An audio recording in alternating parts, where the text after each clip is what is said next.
चलिए आज वृषभ लग्न के बारे में थोड़ा चर्चा करते हैं। ठीक है ना। आप लोग उसको समझेंगे वृषभ लग्न के बारे में। ठीक है।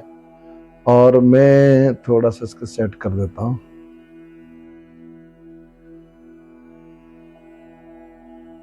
चलिए अब देखो वृषभ लग्न कुंडली में आप किस चीज को क्या मानते हो। ठीक है ना। उसके हिसाब से आपको इसकी जानकारी करना है।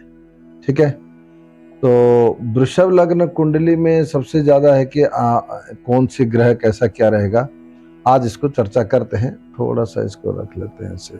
हाँ ठीक। वृषभ लग्न जातक के लिए इसमें आप ये समझो कि इस कुंडली में सबसे ज्यादा उत्तम प्लैनेट कौन है।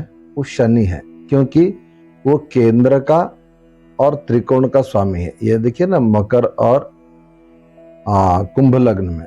ठीक है ना। तो यानी कि मकर कुंभ, मकर राशि नवम भाव का आ रहा है और कुंभ राशि दसम भाव का, यानी कि केंद्र त्रिकोण का स्वामी होने से ये वृषभ लग्न कुंडली में ये बात माना गया है कि केंद्र और त्रिकोण का अगर कोई पाप ग्रह भी हो तो और अच्छा है। तो शनि नवमेश और दशमेश होने से स्वयं राजयोग देने वाला हुआ, तो इसलिए यहाँ शनि अच्छा है।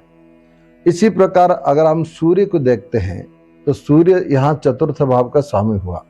तो चौथा भाव का स्वामी यदि हमने बोला था पहले, जो ज्योतिष सूत्र के बता रहे थे, तो अगर चौथे भाव का स्वामी कोई भी क्रूर ग्रह या पाप ग्रह हो जाए तो वो शुभ फल देता है, क्योंकि इस भाव में जो कोई प्लैनेट बैठता है वो अपना फल को नष्ट कर देता है।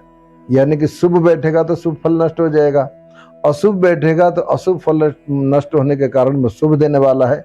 इसलिए यहाँ वृषभ लग्न कुंडली में सूर्य शुभ फल देने वाला है। और शुक्र और चंद्र और बृहस्पति ये जातक लग्न के लिए अच्छे नहीं होते। आप कहोगे चंद्र, शुक्र और बृहस्पति ये तीनों तो शुभ ग्रह है, तो ये अच्छे क्यों नहीं होंगे। क्योंकि देखिए चंद्र एक तो तृतीय से है।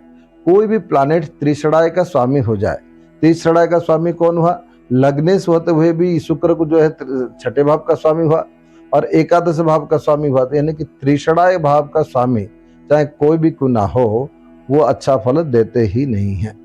अब इसमें अगर कोई इसमें लिखा है कि अगर कोई पाप ग्रह होता तो अच्छा हो जाता, लेकिन इसमें शुभ ग्रह हुए, तो शुभ ग्रह होने के कारण में और बृहस्पति अष्टमेश भी हुआ, तो तुला वृषभ लग्न के लिए ये जो है ठीक नहीं माना गया, इसलिए इसको ये अशुभ फल देने वाला है। ठीक है ना। और रवि और बुध का अगर मान लीजिए, रवि और बुध का संबंध और साथ में किसका, रवि और बुध और शनि का अगर संबंध हो जाए, यानी कि रवि हो गया कौन, केंद्र का स्वामी, शनि त्रिकोण का भी है, केंद्र का है। ठीक है ना। और बुध एक त्रिकोण का स्वामी भी है।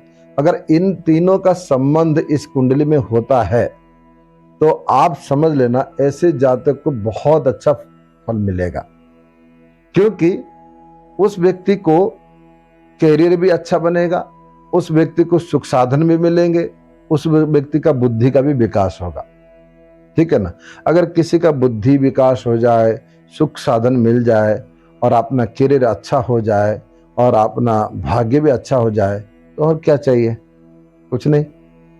ठीक है ना। तो इसलिए इस कुंडली के लिए, वृषभ लग्न कुंडली के लिए ये जो तीन प्लैनेट है, सूर्य बुध और शनि, अगर इन तीनों प्लैनेट का युक्ति हो तो राजयोग में भी और एक बड़ा राजयोग बन जाएगा।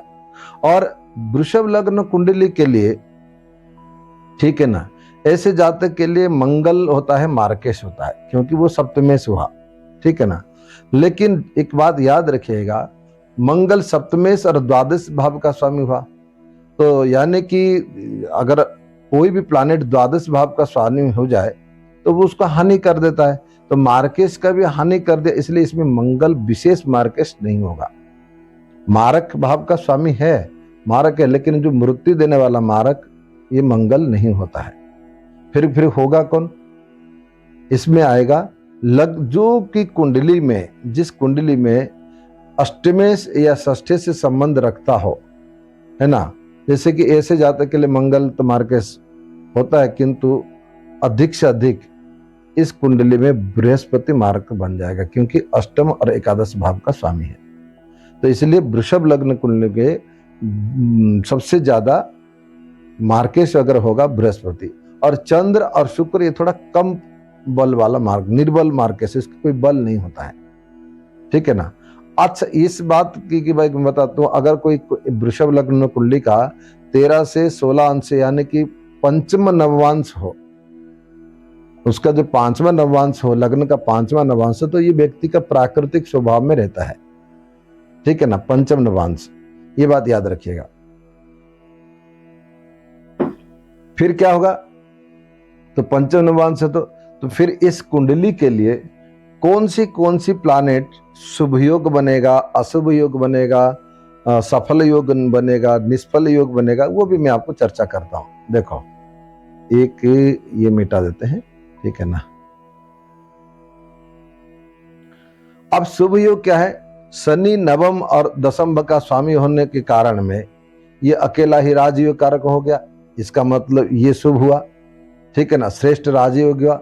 यदि इसमें और भी है कि इनके साथ सूर्य और बुध का जुड़ जाएगा तो और अच्छा होगा। शनि अकेला तो राजयोग हुआ, लेकिन इस कुंडली में अगर शनि को देखा जाए, एक भावार्थ रत्नाकर नाम के ग्रंथ है, उसमें लिखा है कि शनि अकेला राजयोग देता है वृषभ लग्न कुंडली के लिए, ठीक है ना। और कौन सा शुभ योग होगा, और कौन सा, बुध द्वितीय स्थान का है, ठीक है ना, और पंचम स्थान का स्वामी भी है, ठीक है ना। द्वितीय और दूसरा भाव का मिथुन राशि और पंचम भाव का कन्या राशि, तो द्वितीय और पंचम होने के कारण में ज्योतिष के अनुसार ये शुभ तो है, लेकिन थोड़ा सा मध्यम है, शनि से थोड़ा सा कम रहेगा, ठीक है ना। एक शास्त्र में कहा गया है कि शनि शशि सुतौ और शनि शशि सुतौ, मतलब देखिए इसमें शनि का पुत्र कौन हुआ, इसमें सूर्य, और शशि का पुत्र यानी कि चंद्र का पुत्र कौन है, बुध, ठीक है ना। तो इसका मतलब ये क्या हुआ, तो ये दोनों पाठांतर में एक श्लोक आता है, तो ये अच्छे माने गए। बुद्ध के बारे में अगर आप देखते हैं तो बुद्ध हमने बोला कि जबकि ये धन का स्वामी भी है, त्रिकोण का स्वामी है, और सूर्य चतुर्थ भाव का स्वामी है, इसलिए ज्योतिष के अनुसार इन तीनों का योग शुभ योग माना जाएगा। फिर अशुभ योग कौन होगा, गुरु, और देखो अष्टम भाव का स्वामी है, ठीक है ना, और एकादश भाव का भी स्वामी है।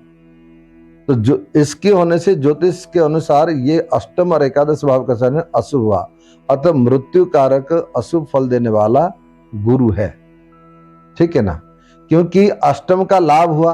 अब आप कहोगे मंगल तो सप्तमेश था, मार्केश था, नहीं, मंगल सप्तमेश से होकर, जो प्लैनेट सप्तमेश होकर द्वादश हो जाए, ठीक है ना, वो मारक तो नहीं बनेगा, लेकिन जो अष्टमेश होकर लाभेश हो जाए तो वो अति मारक बन जाएगा। तो इसमें मृत्यु देने वाला प्लैनेट वृषभ लग्न के लिए बृहस्पति, ये याद रखना। बृहस्पति की दशा आएगा तो उस व्यक्ति के लिए बहुत खराब होगा। और एक अशुभ योग देख लो, है ना, और कौन है अशुभ, शुक्र देखिए छठे भाव का स्वामी, ठीक है ना। अब इसको मैं मिटाता हूं, थोड़ा सा आप देख लो, शुक्र को देखो, वो छठे भाव का स्वामी, ठीक है ना, और छठे भाव का स्वामी कहीं भी लग्नेश होने के नाते उसको इतना प्रभावित नहीं होगा, लेकिन छठे भाव का स्वामी होने के कारण में यहां शुक्र अशुभ होगा।